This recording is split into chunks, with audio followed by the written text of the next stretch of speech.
രാത്രിയിലും അനുഭവിച്ചറിയുവാൻ ഇടയാകട്ടെ. കഴിഞ്ഞ ദിവസങ്ങളിലൊക്കെയും ദൈവം നമ്മളെ അതിശയകരമായി വഴി നടത്തി. ആവശ്യങ്ങളുടെ കൂടെ ഇരുന്നു. ആവശ്യമായ നന്മകൾ ദൈവം നമുക്ക് ഒരുക്കി തന്നു. ദൈവം നമുക്ക് ചെയ്ത എല്ലാ നന്മകൾക്കും അനുഗ്രഹത്തിനും മാത്രമല്ല, ഭക്ഷിപ്പാൻ ആഹാരം നൽകി തന്നു, ധരിപ്പാൻ വസ്ത്രം നൽകി തന്നു, പാർക്കുവാൻ ഭവനം നൽകി തന്നു. അങ്ങനെ വേണ്ടതായതെല്ലാം നൽകി തന്ന് നമ്മളെ ഇതുവരെ പോറ്റി പുലർത്തിയ ആ ദൈവത്തിന് നമുക്ക് ഇന്ന് രാത്രികാലം സകല മാനവും മഹത്വവും അർപ്പിക്കാം. അനുഗ്രഹിക്കപ്പെട്ട മേഖലകളാണ് ക്രിസ്തീയ ജീവിതം എന്ന് പറയുന്നത്. ഹല്ലേലൂയ. അത് അനുഭവിക്കുന്നവർക്ക് മാത്രമേ അതിന്റെ മഹത്വം നമുക്ക് മനസ്സിലാകത്തുള്ളൂ. അനേകർക്ക് ഇത് അനുഭവിക്കാതിരിക്കാൻ ഇരിക്കുമ്പോൾ ചിലർക്ക് അത് വെളിപ്പെട്ട് കിട്ടി.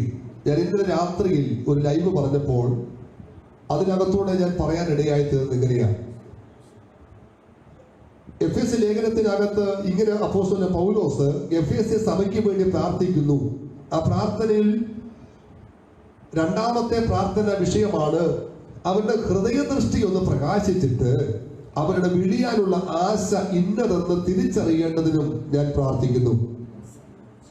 അപ്പോൾ ദൈവിക കാര്യങ്ങളെ കുറിച്ചുള്ള ചില അറിവ് നമുക്ക് ലഭിക്കണമെങ്കിൽ മാനുഷികമായ ബുദ്ധികൾ കൊണ്ടോ മാനുഷികമായ ചിന്തകൾ കൊണ്ടോ ഒരിക്കലും അത് നമുക്ക് കാണുവാൻ കഴിയില്ല. അത് കാണണമെങ്കിൽ ഹൃദയദൃഷ്ടി തുറക്കണം. അത് തുറക്കേണ്ടത് നമ്മൾ ആരുമല്ല, ദൈവം നമുക്ക് വേണ്ടി തുറക്കണം. അപ്പോസ്തലൻ പൗലോസ് ദൈവത്തിന്റെ വചനം പറഞ്ഞപ്പോൾ ലുദിയയുടെ ഹൃദയത്തെ തുറന്നതുപോലെ ഈ ദിവസങ്ങളിൽ ദൈവം ചില മേഖലകളെ തുറന്നു തരണം. അതിനുവേണ്ടി എത്ര പേര് പ്രാർത്ഥിക്കുന്നുണ്ട്? വേദപുസ്തകത്തിനകത്ത് വളരെ പ്രധാനപ്പെട്ട 4-5 കൂട്ടം കാര്യങ്ങളുണ്ട്. പിശാചിന് പല മേഖലകളും അടച്ചു വെക്കുവാൻ കഴിയും. ഞാൻ ഇന്ന് ദൈവം സഹായിച്ചാൽ ആ സബ്ജക്റ്റ് ഒന്ന് തൊട്ട് പറയുവാൻ ഞാൻ ആഗ്രഹിക്കുന്നുണ്ട്. വളരെ പ്രാർത്ഥനയോടെ നിങ്ങൾ ആ മേഖലകളിലേക്ക് കേൾക്കുവാൻ നിങ്ങളെ ഞാൻ ക്ഷണിക്കുന്നു. ദൈവം നമ്മളെ സഹായിക്കട്ടെ. ഒരു കാര്യം കൂടെ പാടുവാൻ കർത്താവിൽ ആഗ്രഹിക്കുന്നു. അനവധി പാട്ടുകൾ പാടണമെന്ന് ആഗ്രഹമുണ്ട്. എനിക്ക് നൽകി തന്ന ആ ചിന്ത ഞാൻ നിങ്ങളോട് പറയുമ്പോൾ മനുഷ്യന്റെ ജീവിതത്തിലെ പ്രധാനപ്പെട്ട 5 കൂട്ടം കാര്യമുണ്ട്. ബുദ്ധിയുണ്ട്, കണ്ണുണ്ട്, ചെവിയുണ്ട്, വായുണ്ട്, ഹൃദയമുണ്ട്. ഈ പറഞ്ഞിരിക്കുന്ന 5 കൂട്ടം കാര്യങ്ങൾ പിശാചിന് അടച്ചു വെക്കാൻ കഴിയും. അത് കുടുംബപരമായിട്ടുള്ള വിഷയമായിക്കോട്ടെ, വ്യക്തിപരമായിക്കോട്ടെ, തലമുറയോടുള്ള ബന്ധത്തിലായിക്കോട്ടെ, ആ മേഖലകൾ പിശാചിന് അടച്ചു വെക്കുവാൻ കഴിയും. എന്നാൽ ഈ ദിവസങ്ങളിൽ നമ്മൾ പ്രാർത്ഥിക്കേണ്ടത് പിശാച് കെട്ടിവെച്ചിരിക്കുന്ന എല്ലാ കെട്ടുകളും ഈ ദിവസങ്ങളിൽ അഴിയട്ടെ. നമ്മൾ സ്വാതന്ത്ര്യമുള്ളവരായി മാറട്ടെ. ഇത് കേവലം ഒരു പാസ്റ്ററുടെ വാക്കല്ല, മറിച്ച് ദൈവത്തിന്റെ വചനം വെക്കുമ്പോൾ തീർച്ചയായും അനേകർക്ക് അത് അനുഗ്രഹത്തിന് കാരണമായി തീരുമെന്നുള്ളതിൽ യാതൊരു സംശയമില്ല. കഴിഞ്ഞ ദിവസങ്ങളിൽ, കഴിഞ്ഞ നാളുകളിൽ കർത്താവ് നൽകി തന്ന ചിന്തകൾ അനേക ലൈവിൽ കൂടെ, പേജിൽ കൂടെ, സൂമിൽ കൂടെ പറയുവാൻ കർത്താവ് സഹായിച്ചു. അത് അനേകർക്ക് അനുഗ്രഹത്തിന് കാരണമായി തീർന്നിട്ടുണ്ട്. തീർച്ചയായും ഇത് രാത്രിയിൽ നമുക്ക് ഒരുമിച്ച് കർത്താവിനോട് കൂടി ആയിരിക്കുവാൻ ദൈവം നമ്മളെ സഹായിക്കട്ടെ. ദർശനമുള്ളവരായി ഈ ദിവസങ്ങളിൽ നമ്മൾ ഓരോരുത്തരും മാറട്ടെ. നമ്മുടെ കർത്താവിന്റെ പ്രത്യേകത, യേശു കർത്താവ് 3.5 വർഷക്കാലമാണ് ശുശ്രൂഷയോടുള്ള ബന്ധത്തിൽ ഈ ഭൂമിയിൽ ജീവിച്ചത്. 3.5 വർഷം കൊണ്ട് വലിയൊരു വിഷൻ, ദൗത്യമാണ് യേശു കർത്താവ് പൂർത്തീകരിച്ച് മടങ്ങിപ്പോയത്. ഓരോ വ്യക്തികൾക്കും ദൈവം ഓരോ വിഷൻ കൊടുത്തിട്ടുണ്ട്. എന്നാൽ ചിലർക്ക് ആ കാര്യങ്ങളെ കുറിച്ച് നല്ല അറിവില്ല. കർത്താവിനെ കണ്ടുമുട്ടി വർഷങ്ങൾ പലതായി ആരാധിക്കുന്നുണ്ട്, പ്രാർത്ഥിക്കുന്നുണ്ട്, കൂട്ടായ്മയിലൊക്കെ പങ്കെടുക്കുന്നുണ്ട്, കർത്താവിന് വേണ്ടി ഒരു പരിധി വരെ പല മേഖലകളിലും പ്രയോജനപ്പെടുന്നുണ്ട്. എന്നാൽ പലർക്കും അറിയത്തില്ല അവരെ എന്തിനു വേണ്ടിയാണ് വിളിച്ചത് എന്ന്. ചില നാളുകൾക്ക് മുമ്പ് ഞാനൊരു സഭയിൽ ദൈവത്തിന്റെ വചനം സംസാരിക്കാൻ കടന്നുപോയി. രാവിലെയും വൈകുന്നേരമായി സംസാരിച്ചു ദൈവത്തിന്റെ വചനം. പറഞ്ഞതിന് ശേഷം ആ കർത്തൃദാസൻ എന്റെ കരങ്ങളിൽ പിടിച്ചിട്ട് ഇങ്ങനെ എന്നോട് പറയാനിടയായി, ദൈവദാസൻ, എനിക്ക് ഇപ്പോഴാണ് എന്നെ വിളിച്ച വിളി എന്താണെന്ന് മനസ്സിലായത്. അതെന്റെ ജീവിതത്തിൽ വളരെ ചിന്തിക്കാൻ എന്നെ പ്രേരണ നൽകി തന്നു. കാരണം അനവധി ആൾക്കാർക്കും ഓരോരുത്തരെ വിളിച്ച വിളി എന്താണെന്ന് അറിയാത്ത സാഹചര്യം ഉണ്ടാകുമ്പോൾ അവർ പല മേഖലകളിൽ ബിസി ആയിത്തീരും. എന്നാൽ ഈ പല മേഖലകളിൽ ബിസി ആകുന്നത് കൊണ്ട് എന്തെങ്കിലും പ്രയോജനമുണ്ടോ എന്ന് ചോദിച്ചാൽ അവസാനം റിസൾട്ട് വരുമ്പോൾ, അവസാനം കണക്ക് കൂട്ടി നോക്കുമ്പോൾ പലതും വേണ്ട വിധത്തിൽ ശോഭിക്കാൻ കഴിയാത്ത മേഖലകളാണ് എന്ന് നമുക്ക് മനസ്സിലാകും. എന്നെ കേൾക്കുന്ന പ്രിയപ്പെട്ടവർ വളരെ ശ്രദ്ധയോടെ കേൾക്കണമേ. ഞാൻ അധികം സമയം ഞാൻ എടുക്കുന്നില്ല, വേഗത തന്നെ ഞാനിത് വൈൻഡപ്പ് ചെയ്തോളാം. അതുകൊണ്ടാണ് കർത്താവിന്റെ വചനം ഇങ്ങനെ പറയുന്നത്, നിങ്ങളുടെ വിളിയും തെരഞ്ഞെടുപ്പും എപ്പോഴും ഉറപ്പ് വരുത്തുക.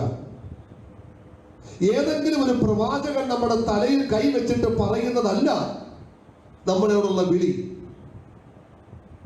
അങ്ങനെ ഇല്ല എന്ന് പറയുന്നില്ല, ഉണ്ട്.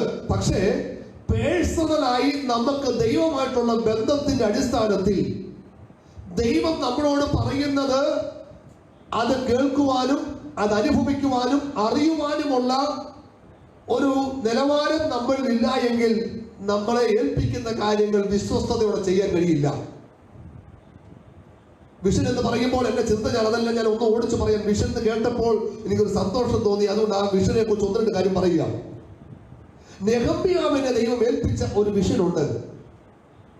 ആ വിഷൻ തനിക്ക് ലഭിച്ചു കഴിഞ്ഞപ്പോൾ താൻ ഒന്നിരുന്ന് ചിന്തിച്ചു. ആ ചിന്ത എന്താണെന്നറിയാമോ? ഇത് എങ്ങനെ പൂർത്തീകരിക്കാൻ കഴിയും? ഇത് എന്നെ കൊണ്ട് തന്നെ പൂർത്തീകരിക്കാൻ കഴിയുന്ന കാര്യമാണോ? തന്റെ ചിന്തയ്ക്കകത്ത് തനിക്ക് ആ കാര്യം വെളിപ്പെട്ട് കിട്ടി. ഇത് എന്നെ കൊണ്ട് തന്നെ പൂർത്തീകരിക്കാൻ കഴിയുന്ന കാര്യമല്ല. താൻ വിളിച്ചാൽ കേൾക്കുന്നവരും പറഞ്ഞാൽ അനുസരിക്കുന്നവരും തന്നോട് കൂറുള്ളവരുമായ ചിലരോട് തനിക്ക് ലഭിച്ച വിഷൻ, ദർശനം കൂട്ടത്തിന്റെ ദർശനമാക്കി മാറ്റി അവരോട് ഷെയർ ചെയ്യാനിടയായി. എന്താ സംഭവിച്ചത്? നെഹമ്യാവിന് ലഭിച്ച ദർശനം പൂർത്തീകരിക്കുവാൻ വേണ്ടി തന്റെ കൂട്ടാളികളായ പ്രിയപ്പെട്ടവരും ചേർന്ന് സഹകരിച്ചതിന്റെ വെളിച്ചത്തിൽ മതില് പൊളിഞ്ഞു കിടന്നത് 52 ദിവസം കൊണ്ട് പൂർത്തീകരിപ്പാൻ നെഹമ്യാവിനും കൂട്ടർക്ക് കഴിഞ്ഞുവെങ്കിൽ ആ ദർശനം, അതിന്റെ പവറ്, ആ ദർശനം എങ്ങനെ നിറവേറ്റണമെന്നും ദർശനം എങ്ങനെ പൂർത്തീകരിക്കണമെന്നുമുള്ള വ്യക്തമായ അറിവ് നെഹമ്യാവിനുണ്ടായിരുന്നു. അതാണ് നെഹമ്യാവിന് ആ ദർശനം പൂർത്തീകരിപ്പാൻ കഴിഞ്ഞതെങ്കിൽ യേശു ക്രിസ്തുവും ഇതുപോലെ തന്നെയായിരുന്നു. 3.5 വർഷം കൊണ്ട് തന്റെ മുമ്പിലുള്ള ദൗത്യം എങ്ങനെ പൂർത്തീകരിക്കണമെന്ന് യേശുവിന് നന്നായി അറിയാമായിരുന്നു. എന്തു പറയണം, എന്തു ചെയ്യണം, ഏതൊക്കെ കാര്യങ്ങളിലകത്ത് ഇടപെടണം, എവിടൊക്കെ പോകണം എന്നുള്ളതൊക്കെ വ്യക്തമായി നമുക്കറിയാം. ക്രൂശിൽ യേശു കിടന്നുകൊണ്ട് പറയുന്ന വാക്കാണ് സകലതും നിവൃത്തിയായി. യേശുവിനെ ഏൽപ്പിച്ച ദൗത്യം, യേശുവിനെ ഏൽപ്പിച്ച വിഷൻ അത് പൂർത്തീകരിപ്പാൻ ദൈവം സഹായിച്ചു. മാത്രമല്ല അതിനു വേണ്ടി രാപകലില്ലാതെ അധ്വാനിച്ചു. അങ്ങനെയാണ് എങ്കിൽ ഈ ദർശനമുള്ള ദൈവമക്കളെ, ദൈവദാസന്മാരെ നമുക്കറിയാൻ കഴിയും. അവർ ഒരിക്കലും ചുമ്മാതിരിക്കുകയില്ല. കാരണം അവരുടെ ഓരോ ദിവസവും, ഓരോ മിനിറ്റും, ഓരോ മണിക്കൂറും അവരുടെ ചിന്ത എന്ന് പറയുന്നത് ആ വിഷൻ, ലഭിച്ച കാഴ്ചപ്പാട് അതെങ്ങനെ പൂർത്തീകരിക്കണമെന്നുള്ളതായിരിക്കും. എന്നെ കേൾക്കുന്നവർക്ക് ഒരു ആമേൻ പറയാൻ കഴിഞ്ഞിരുന്നെങ്കിൽ നന്നായിരുന്നു. ദൈവം നിങ്ങളെ സഹായിക്കട്ടെ. അപ്പോൾ ദർശനം പങ്കുവെക്കുക. ഇന്ന് പലപ്പോഴും ലഭിക്കുന്ന ദർശനങ്ങൾ കൂട്ടത്തിന്റെ ദർശനമാക്കി മാറ്റുവാൻ കഴിയുന്നില്ല. അത് നേതൃത്വങ്ങളുടെ ഏറ്റവും വലിയ പരാജയമാണ് എന്നുള്ളതിൽ യാതൊരു സംശയവുമില്ല. പോട്ടെ, ഞാൻ ആ വിഷയത്തിലേക്ക് ഞാൻ കടക്കുന്നില്ല അധികമായി. കാരണം ദർശനം, വിഷൻ എന്ന് പറയുന്ന ഒരു സബ്ജക്റ്റ് ഞാൻ അധികമായി എടുക്കുന്ന ഒരാളാണ്. അതുകൊണ്ട് തന്നെ ഞാൻ പല മേഖലകളിൽ കടന്നുപോയി ആ വിഷയത്തെ കുറിച്ച് പറയുകയും പഠിപ്പിക്കുകയും ദൈവദാസന്മാരുടെ ഇടയിൽ അനവധി മേഖലകളിൽ കടന്നുപോയി പറയുകയും ചെയ്യുവാൻ കർത്താവ് അവസരം ഒരുക്കിയിട്ടുണ്ട്. ഞാൻ ആ വിഷയം വിടുന്നു. ഞാൻ ഇന്ന് പ്രാരംഭത്തിൽ പറഞ്ഞ ഒരു ചിന്തയാണ് ഇന്ന് രാത്രിയിൽ ഞാൻ ഈ ലൈവിൽ എന്നെ കേൾക്കുന്ന പ്രിയപ്പെട്ടവരോട് പറയുവാൻ ആഗ്രഹിക്കുന്നത്. ആ കാര്യം ഇതാണ്: മനുഷ്യന്റെ ചില മേഖലകൾ പിശാചിന് തടഞ്ഞു വെക്കുവാൻ കഴിയും. ആ മേഖലകൾ ഒന്ന് കേവലം ഞാൻ വായിച്ചു മാത്രം അധികം വിശദീകരിക്കുവാൻ ഞാൻ ആഗ്രഹിക്കുന്നില്ല. സമയം വളരെ മുമ്പോട്ട് പോകും. അതുകൊണ്ട് തന്നെ പ്രാരംഭത്തില് യെശയ്യാവിന്റെ പുസ്തകം 50-ാം അധ്യായം 5-ാമത്തെ വാക്യം ഇങ്ങനെ വായിക്കുന്നു. എന്റെ ഭാര്യ ഷീന ജോബിൻ നമുക്കായി വായിക്കും. യെശയ്യാവിന്റെ പുസ്തകം 50-ാം അധ്യായം 5-ാമത്തെ വാക്യം. യഹോവയായ കർത്താവ് എന്റെ ചെവി തുറന്നു, ഞാനോ മറുത്തു നിന്നില്ല. യഹോവയായ കർത്താവ് എന്റെ ചെവി തുറന്നു, ഞാനോ മറത്തു നിന്നില്ല. സന്ദർഭങ്ങളൊന്നും പറയുവാൻ എനിക്ക് സമയമില്ല, ഞാൻ അതിലേക്ക് പോകുന്നുമില്ല. എന്റെ വാക്കിതേ ഉള്ളൂ, യഹോവയായ കർത്താവ്, യഹോവയായ ദൈവം എന്റെ ചെവിയെ തുറന്നു, ഞാൻ മറത്തു നിന്നില്ല. ഞാൻ ചോദിക്കട്ടെ, അങ്ങനെയാണെങ്കിൽ ആരോ ഒരാൾ അല്ലെങ്കിൽ ഏതോ ഒരു ശക്തി ആ സഹോദരിയുടെ സഹോദരന്റെ ചെവിയെ അടച്ചിട്ടുണ്ടാകും. എന്നാൽ ദൈവം അത് ഓപ്പണാക്കി കൊടുത്തു എന്നല്ലേ ആ ചിന്തയുടെ അർത്ഥം? ഞാൻ പറയട്ടെ, ഇന്ന് രാത്രി എന്നെ കേൾക്കുന്ന പ്രിയപ്പെട്ടവരെ, പിശാചിന് നമ്മുടെ ചെവിയെ അടച്ചു വെക്കാൻ കഴിയും, ചില കാര്യങ്ങൾ കേൾക്കാതിരിക്കുവാൻ. എന്ന് പറഞ്ഞാൽ ആവശ്യമില്ലാത്തത് കേൾക്കുവാൻ പലപ്പോഴും നമ്മുടെ ചെവിയുണ്ട്. എന്നാൽ ആവശ്യമുള്ള മേഖലകൾ പലപ്പോഴും കാണുവാൻ കേൾക്കുവാൻ കഴിയാതെ വണ്ണം പലപ്പോഴും പിശാച് അടച്ചു വെക്കുന്ന മേഖലകളെ ഇന്ന് രാത്രിക്കാലം യേശുവിന്റെ നാമത്തിൽ അത് തുറന്നു വരട്ടെ എന്ന് അധികാരത്തോടെ ഇന്ന് രാത്രിയിൽ ഒരു വ്യക്തിക്ക്, ദൈവവൈദ്യന്, ഒരു ദൈവദാസന് അത് പറയുവാൻ തയ്യാറായാൽ തീർച്ചയായും വിടുതൽ നിശ്ചയമാണ്. ഇന്ന് രാത്രിക്കാലം ദൈവത്തിന്റെ ആത്മാവിൽ ഞാൻ പറയുന്നു, ഈ ചിന്ത എന്റെ ഹൃദയത്തിനകത്ത് തന്നത് തന്നെ ആരുടെയോ ചിലരുടെ ജീവിതത്തിനകത്ത് അടഞ്ഞ ചില മേഖലകളുണ്ട്. കർത്താവ് ആഗ്രഹിക്കുന്നു ആ മേഖലകൾ തുറന്നു വരട്ടെ. എത്ര പേർ വിശ്വസിക്കുന്നു? എത്ര പേർക്ക് ആമേൻ പറയാൻ കഴിയും? ഇന്ന് രാത്രിക്കാലം ആരുടെയെങ്കിലും ചെവികളെ ദൈവം പിശാച് അടച്ചു വെച്ചിട്ടുണ്ടെങ്കിൽ ഇന്ന് രാത്രിക്കാലം ദൈവം അത് തുറന്നു തന്ന് നിന്റെ ജീവിതത്തിൽ ചില മേഖലകൾ കേട്ട് ചില സത്യങ്ങൾ അറിയുമ്പോൾ നിന്റെ ജീവിതത്തിനകത്ത് പല മേഖലക്കകത്ത് ഓപ്പൺ ആയി വരുന്ന ചില ദൈവപ്രവർത്തികൾ കാണത്തക്കവണ്ണം ഇന്ന് രാത്രിക്കാലം ദൈവം നിന്റെ ചെവിയെ തുറക്കട്ടെ. ചില അസാധാരണമായ ദൈവപ്രവൃത്തി നിന്റെ ജീവിതത്തിനകത്ത് വെളിപ്പെടട്ടെ, വെളിപ്പെടട്ടെ, വെളിപ്പെടട്ടെ. അധികാരത്തോടെ കൽപ്പിക്കുമ്പോൾ അത് അങ്ങനെ തന്നെ സംഭവിക്കും. അപ്പോൾ പിശാചിന് നമ്മുടെ ചെവിയെ അടച്ചു വെക്കാൻ കഴിയും. വേഗം ഒടിച്ചു പോകട്ടെ. സങ്കീർത്തനം 119:18 വായിക്കാം. 119:18. നിന്റെ ന്യായപ്രമാണത്തിലെ അത്ഭുതങ്ങളെ കാണേണ്ടതിന് എന്റെ കണ്ണുകളെ തുറക്കണമേ. നിന്റെ ന്യായപ്രമാണത്തിലെ അത്ഭുതങ്ങൾ കാണേണ്ടതിന് നീ എന്റെ കണ്ണുകളെ തുറക്കണമേ. ഞാൻ പറഞ്ഞല്ലോ, പ്രാരംഭത്തിൽ ഇങ്ങനെ പറയുന്നു, നമ്മുടെ ഹൃദയദൃഷ്ടി ഒന്ന് പ്രകാശിച്ചിട്ട് അവന്റെ വിളിയാനുള്ള ആശ ഇന്നതെന്ന് തിരിച്ചറിയണമെങ്കിൽ നമ്മുടെ ഹൃദയദൃഷ്ടി തുറന്നാൽ മാത്രമേ പറ്റുള്ളൂ. എന്നാൽ മറ്റൊരു ഭാഗത്ത് സങ്കീർത്തനത്തിനകത്ത് ഇങ്ങനെ പറഞ്ഞിരിക്കുന്നു, നീ എന്റെ കണ്ണുകളെ തുറക്കണമേ. കണ്ണുകളെ തുറക്കുമ്പോൾ എന്താ സംഭവിക്കുക?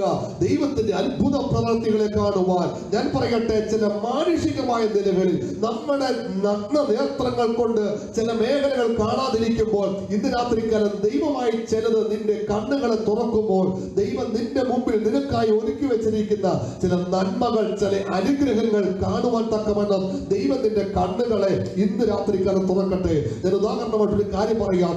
ആഹാറിന്റെ മുമ്പിൽ അല്ലെങ്കിൽ മകന്റെ തന്റെ പൈതലിന്റെ മരണം കാത്തുകൊണ്ട് ഒരു അൻപിൻപാട് മാറി നിലവിളിച്ചുകൊണ്ടിരിക്കുന്ന ഹാഗാറിനോട് ദൈവം പറയാണ്, നീ കണ്ണ് തുറന്ന് ഒരു നീരുറവ തുറന്നിരിക്കുന്നു എന്ന് കണ്ടു നോക്ക്. കാരണം ഇന്നലകളിൽ, കഴിഞ്ഞ ദിവസങ്ങളിൽ, അല്ലെങ്കിൽ അടുത്ത ചില നിമിഷങ്ങൾക്ക് മുമ്പ് ഇത് കണ്ടില്ല താന്. എന്നാൽ ദൈവം അവളുടെ കണ്ണുകളെ തുറന്നപ്പോൾ ദൈവം അവൾക്ക് വേണ്ടിയും അവളുടെ കുഞ്ഞിന് വേണ്ടിയും തുറന്ന അത്ഭുതം കാണുവാൻ ദൈവം അവളെ സഹായിച്ചുവെങ്കിൽ ഇന്ന് രാത്രിക്കാലം ദൈവം നമുക്കായി ഒരുക്കിയിരിക്കുന്ന ചില നന്മകൾ കാണണമെങ്കിൽ നിന്റെ അകക്കണ്ണ് തുറക്കണം. അകക്കണ്ണ് തുറക്കണമെങ്കിൽ ഇന്നലകളിൽ നിന്നെ പിശാച് പിടിച്ചു വച്ചിരിക്കുന്ന സകല പൈശാചിക പോരുകളും സകല പൈശാചിക ബന്ധനങ്ങളും നിന്നെ വിട്ടു മാറിയെങ്കിൽ മാത്രമേ ദൈവത്തിന്റെ പ്രവർത്തികളെ നിനക്ക് കാണുവാൻ കഴിയത്തുള്ളൂ. ഞാൻ പറയട്ടെ, ദൈവം നിനക്ക് വേണ്ടി ഒരുക്കിയിട്ടുള്ളത്, വചനം എങ്ങനെയാ പറയുന്നത്? ദൈവം തന്നെ സ്നേഹിക്കുന്നവർക്ക് ഒരുക്കിയിട്ടുള്ളത് ഒരു കണ്ണ് കണ്ടിട്ടില്ല, ഒരു ചെവി കേട്ടിട്ടില്ല, ഒരു മനുഷ്യന്റെ ഹൃദയത്തിലും തോന്നിയിട്ടും ഇല്ല എന്നാണ് അങ്ങനെ വചനം പറയുന്നതെങ്കിൽ ഇന്ന് രാത്രിക്കാലം എന്നെ കേൾക്കുന്ന പ്രിയപ്പെട്ടവരെ, എന്നെ കേൾക്കുന്ന ദൈവദാസ, എന്നെ കേൾക്കുന്ന കുഞ്ഞുങ്ങളെ, മാതാപിതാക്കളെ, ദൈവം നിനക്ക് വേണ്ടി ചിലത് ഒരുക്കി വെച്ചിട്ടുണ്ട്. എന്നാൽ അത് കാണുവാൻ കഴിയാതെ വണ്ണം പിശാച് ചില മേഖലകളെ അടച്ചു വെച്ചിട്ടുണ്ടെങ്കിൽ ഇന്ന് രാത്രിക്കാലം യേശുവിന്റെ നാമത്തിൽ, അത് പാസ്റ്ററായ ഞാനല്ല പറയേണ്ടത്, നിങ്ങളുടെ മേലൊരു അധികാരമുണ്ട്, നിങ്ങളുടെ മേലൊരു അഭിഷേകമുണ്ട്.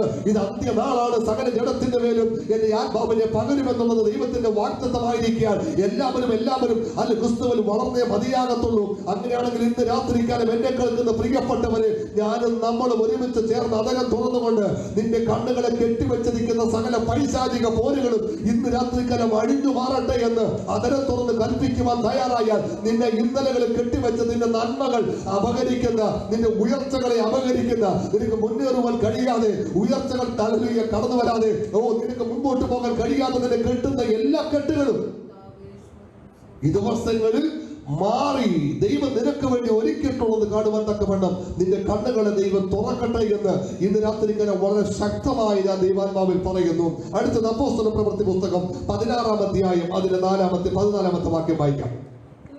പട്ടണക്കാരത്തിൽ രക്താംബരം വിൽക്കുന്നവളുമായ ലുദിയ എന്ന പേരുള്ള ദൈവഭക്തയായ ഒരു സ്ത്രീ കേട്ടുകൊണ്ടിരുന്നു. പൗലോസ് സംസാരിച്ചത് ശ്രദ്ധിക്കേണ്ടതിന് കർത്താവ് അവളുടെ ഹൃദയം തുറന്നു. ലുദിയയുടെ ഹൃദയത്തെ തുറന്നു. അപ്പോൾ ഇന്നലകളിൽ ലുദിയയുടെ ഹൃദയത്തെ പിശാച് അടച്ചു വെച്ചു. പക്ഷെ പിശാച് പരാജയപ്പെട്ടു. എന്താ? ദൈവത്തിന്റെ വചനം കേൾക്കുവാൻ തുടങ്ങിയപ്പോൾ ദൈവം എന്ത് ചെയ്യുന്നറിയാമോ? അവളുടെ ഹൃദയത്തെ അങ്ങ് തുറന്നു. ഇന്ന് രാത്രിയിൽ എന്നെ കേൾക്കുന്ന പ്രിയപ്പെട്ടവരെ, ദൈവത്തിന്റെ വചനം ഞാൻ പലപ്പോഴും ഇന്നലകളിൽ ഞാൻ സംസാരിച്ചുവെന്ന് തോന്നുന്നു. അല്ല, ആരും കേട്ടിട്ടുണ്ടെങ്കിൽ ക്ഷമിക്കുക. എത്ര മെസ്സേജാണ് ഒരു ദിവസം മീഡിയയിൽ കൂടെ വന്നുകൊണ്ടിരിക്കുന്നത്. എനിക്ക് തോന്നുന്നത് 5000-ത്തിലധികം മെമ്പേഴ്സ് ഉണ്ട്. എനിക്ക് ചിലതിനെ ഞാൻ ഡിലീറ്റ് ചെയ്ത് കളഞ്ഞുകൊണ്ടിരിക്കുക. കാരണം യാതൊരു കോണ്ടാക്റ്റും ഇല്ലാത്ത ഫ്രണ്ട്സിനെ നമ്മൾ എന്ത് ചെയ്യുക? ഡിലീറ്റ് ചെയ്തിട്ട് പുതിയ ആൾക്കാരെ നമ്മൾ ആഡ് ചെയ്യുക. ഈ 5000 പേരിനകത്ത് എത്ര പേജ് ഉണ്ട്, എത്ര ഗ്രൂപ്പ് ഉണ്ട്, അതിനകത്തൊക്കെ എത്രയോ മെസ്സേജുകളാണ് ഓരോ നിമിഷവും. ഞാൻ പറയുന്നത് എത്ര നല്ല കാര്യമാണെന്ന് അറിയാമോ? എന്നാൽ എല്ലാം ഒന്നും നമുക്ക് കാണാൻ കഴിയത്തില്ല, എല്ലാം ഒന്നും നമുക്ക് കേൾക്കുവാൻ കഴിയത്തില്ല. എന്നാൽ ചിലതിന് ചിലപ്പോൾ 10 മിനിറ്റ് 5 മിനിറ്റ് സമയത്തിന്റെ പരിമിതി അനുസരിച്ച് നമ്മൾ കേൾക്കാൻ പറ്റുന്നതൊക്കെ നമ്മൾ കേൾക്കും. ഒരു ആമേനെങ്കിലും എഴുതി വെക്കും, അതിനൊരു സ്തോത്രം പറയും. കേൾക്കുന്നത് എന്താണോ ഞാൻ പറയട്ടെ. അല്ലെങ്കിൽ ഒരു മനുഷ്യനോട് ദൈവത്തിന് സംസാരിപ്പാൻ 1 മണിക്കൂറോ 5 മണിക്കൂറോ ഒന്നും വേണമെന്നേ. ദൈവത്തിന് ഒരു വ്യക്തിയോട് സംസാരിപ്പാൻ നിമിഷ നേരം മതി. 5 മിനിറ്റ് 2 മിനിറ്റ് 1 മിനിറ്റ് 1 സെക്കൻഡ് പോലും വേണ്ടെന്നേ. ഇന്ന് രാത്രി ഞാൻ പറയട്ടെ, പൗലോസ് ദൈവത്തിന്റെ വചനം സംസാരിച്ചപ്പോൾ ദൈവത്തിന്റെ ആത്മാവ്, ദൈവം അവരുടെ ഹൃദയത്തെ തുറന്നു. അതോടുകൂടി ആ ദേശത്ത് വളരെ അനുഗ്രഹിക്കപ്പെട്ട ഒരു ശുശ്രൂഷ തന്നെ ഉടലെടുക്കത്തക്കവണ്ണം വലിയൊരു ദൈവപ്രവൃത്തി ഉണ്ടാകുവാൻ ആ ഒറ്റ മെസ്സേജിനകത്ത് ഹൃദയം തുറന്നത് ലുദിയയുടെ ആണെങ്കിലും ആ ലുദിയ മുഖാന്തരം ആ ദേശം, ആ പട്ടണം, രാജ്യം അനുഗ്രഹിക്കപ്പെടാനിടയായി. അപ്പോൾ ഞാൻ പറയട്ടെ, നമ്മുടെ ഹൃദയമൊക്കെ ഒന്ന് തുറന്നാൽ ഇപ്പോഴത്തെ നിലവാരത്തിനകത്ത് നിന്ന് നമ്മൾ കുറച്ചുകൂടെ മുന്നേറാനിടയാവും. ചില മേഖലകൾ നമ്മൾ അടഞ്ഞു നിൽക്കുന്നത് കൊണ്ട് പലപ്പോഴും വേണ്ട വിധത്തിൽ ഒരു ഉയർച്ച കാണുവാൻ കഴിയാതെ ആയിരിക്കുന്നതെങ്കിൽ ഇന്ന് രാത്രികാലം ഞാൻ വളരെ ശാന്തമായി പറയുന്നു, പിശാചിന് എന്ത് ചെയ്യാൻ പറ്റും? ചില മേഖലകൾ അടഞ്ഞു വെക്കാൻ പറ്റും. പക്ഷേ ദൈവത്തെ ആരാധിക്കുന്ന, ദൈവത്തെ സേവിക്കുന്ന, ദൈവത്തെ പിൻപറ്റുന്ന ഒരു ദൈവമായത് തിരിച്ചറിയണം. പിശാചല്ല എന്നെ നിയന്ത്രിക്കേണ്ടത്, പിശാചല്ല എന്നെ നടത്തേണ്ടത്. അവന്റെ കൈക്കീഴിൽ ഞാൻ ഒതുങ്ങാനുള്ളവനല്ല. അവന്റെ തന്ത്രം എന്ത് തന്നെ ആയിക്കോട്ടെ, അതിനെ അതിജീവിച്ചുകൊണ്ട് ഞാൻ ദൈവത്തിന്റെ മകനായി, ദൈവത്തിന്റെ മകളായി ഞാൻ ജീവിക്കുക മാത്രമല്ല, പിശാചിനെതിരെ പോരാടുവാനുള്ള സർവായുധ വർഗം ധരിച്ചുകൊണ്ട് ഞാൻ അനേകർക്ക് അനുഗ്രഹമായി ദൈവരാജ്യ വ്യാപ്തിക്ക് ഞാൻ ഏറ്റവും പ്രയോജനപ്പെടുന്ന ഒരു വ്യക്തി ജീവിതത്തിൽ ഉടമയായി തീരുമെന്ന് ഈ ദിവസങ്ങളിൽ ചിന്തിക്കുമ്പോൾ, പ്രാർത്ഥിക്കുമ്പോൾ, അതിനുവേണ്ടി തയ്യാറോടെ മുമ്പോട്ട് നിൽക്കുമ്പോൾ ദർശനം നൽകി തന്ന ദൈവം നിന്നെ നയിക്കുക തന്നെ ചെയ്യും. അങ്ങനെയാണെങ്കിൽ ഇന്ന് രാത്രികാലം ശുശ്രൂഷയിൽ മുന്നേറണമെങ്കിൽ നിന്റെ ചെവികൾ ആദ്യം തുറക്കണം. അതാര് തുറക്കണം? ദൈവം തുറക്കണം. ഇന്നലകളിൽ അല്ലെങ്കിൽ നിങ്ങൾ പ്രാർത്ഥിക്കുക, എന്റെ ചെവി പിശാച് അടച്ചു വെച്ചിട്ടുണ്ടെങ്കിൽ യേശുവിന്റെ നാമത്തിൽ അത് തുറന്നു വരട്ടെ. അല്ലെങ്കിൽ നിന്റെ കണ്ണുകൾ പിശാച് അടച്ചു വെച്ചിട്ടുണ്ടെങ്കിൽ ഇന്ന് രാത്രികാലം നീ കണ്ണു തൊട്ട് പറയുക, യേശുവിന്റെ നാമത്തിൽ നിന്റെ കണ്ണുകൾ തുറക്കട്ടെ. അടുത്തത്, യേശുവിന്റെ നാമത്തിൽ എന്റെ ഹൃദയത്തെ പിശാച് അടച്ചു വെച്ചിട്ടുണ്ടെങ്കിൽ ദൈവത്തിന്റെ വചനം കേൾക്കുവാൻ വേണ്ട വിധത്തിൽ അത് ഗ്രഹിക്കുവാൻ കഴിയാതെ, വേണ്ട വിധത്തിൽ ആത്മീയ മുന്നേറ്റം ലഭിക്കുവാൻ കഴിയാതെ എന്റെ ഹൃദയത്തെ പിശാച് അടച്ചു വെച്ചിട്ടുണ്ടെങ്കിൽ ഇന്ന് രാത്രിക്കാലം യേശുവിന്റെ നാമത്തിൽ എന്റെ ഹൃദയത്തെ തുറക്കട്ടെ എന്ന് അധികാരത്തോടെ പറയുവാൻ എത്ര പേർക്ക് തയ്യാറാകാൻ കഴിയും? അങ്ങനെയുള്ളവർക്ക് നിശ്ചയമാണ് അനുഗ്രഹം എന്ന് പറയുന്നത്. 3 ലൂക്കോസിന്റെ സുവിശേഷം 24-ാം അധ്യായം അതിന്റെ 45-ാമത്തെ വാക്യം ഒന്ന് വായിച്ചാട്ടെ. തിരുവെഴുത്തുകളെ തിരിച്ചറിയേണ്ടതിന് അവരുടെ ബുദ്ധിയെ തുറന്നു. തിരുവെഴുത്തുകളെ തിരിച്ചറിയേണ്ടതിന് അവരുടെ ബുദ്ധിയെ തുറന്നു. ഹല്ലേലൂയ. തിരുവെഴുത്തുകളെ തിരിച്ചറിയേണ്ടതിന് അവരുടെ ബുദ്ധിയെ തുറന്നു. അപ്പോൾ ബുദ്ധിയെ പിശാചിന് അടച്ചു വെക്കാൻ കഴിയും.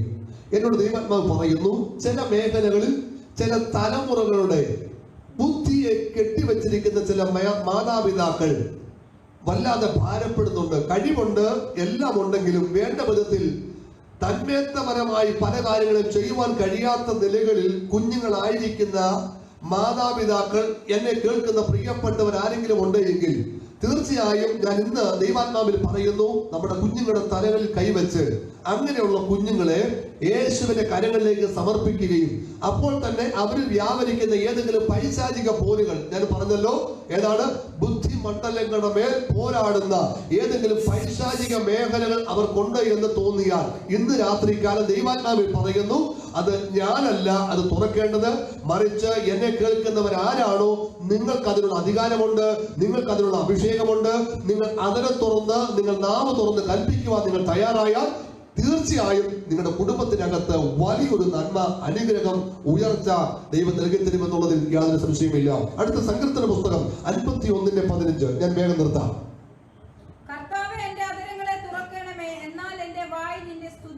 ഇവിടെ പറയുന്നത്, എന്റെ അതരത്തെ നീ തുറന്നു തന്നാൽ ഞാൻ നിന്റെ സ്തുതിയെ വർണ്ണിക്കും.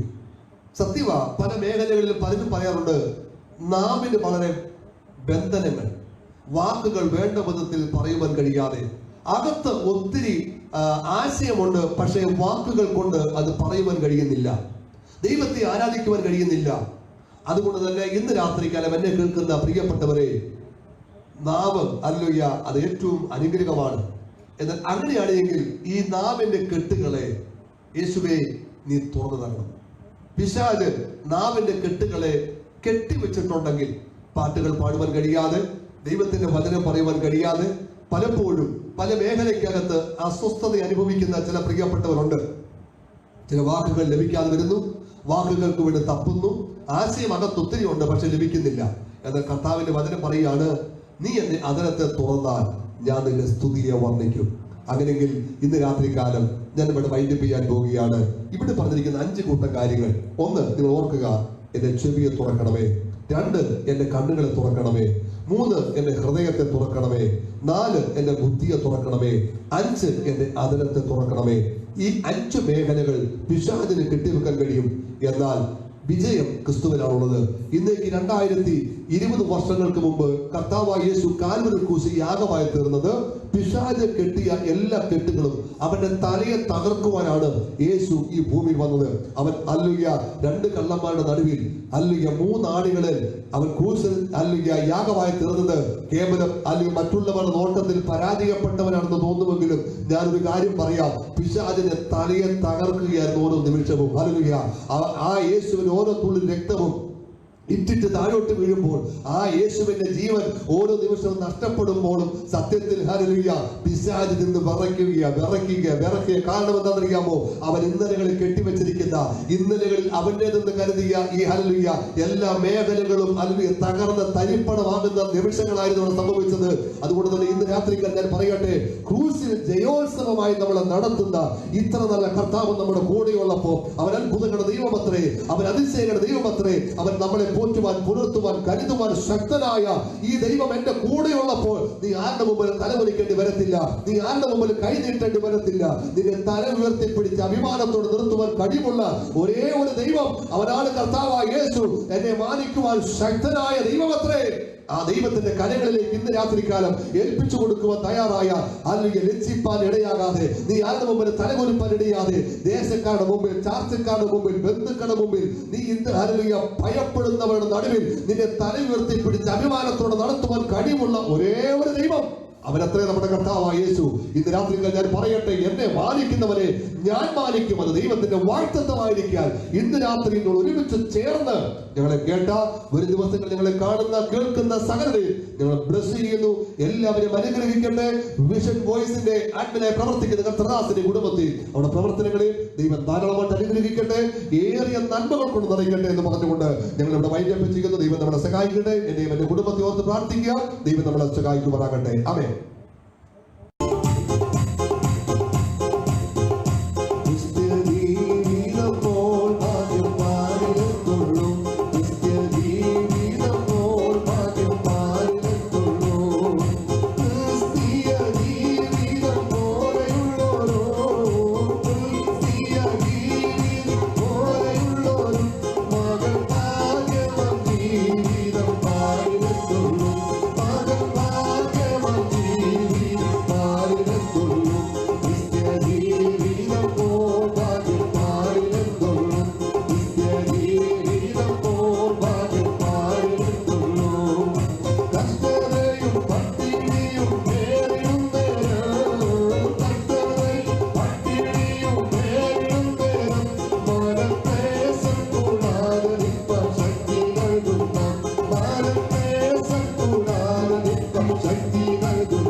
നന്ദിയോടെ ഞങ്ങൾ കർത്താവിനെ ആരാധിക്കുന്നു, നന്ദിയോടെ കർത്താവിനെ ഞങ്ങൾ മഹത്വപ്പെടുത്തുന്നു, നന്ദിയോടെ കർത്താവിനെ ഞങ്ങൾ മഹത്വപ്പെടുത്തുന്നു. Hallelujah hallelujah hallelujah hallelujah.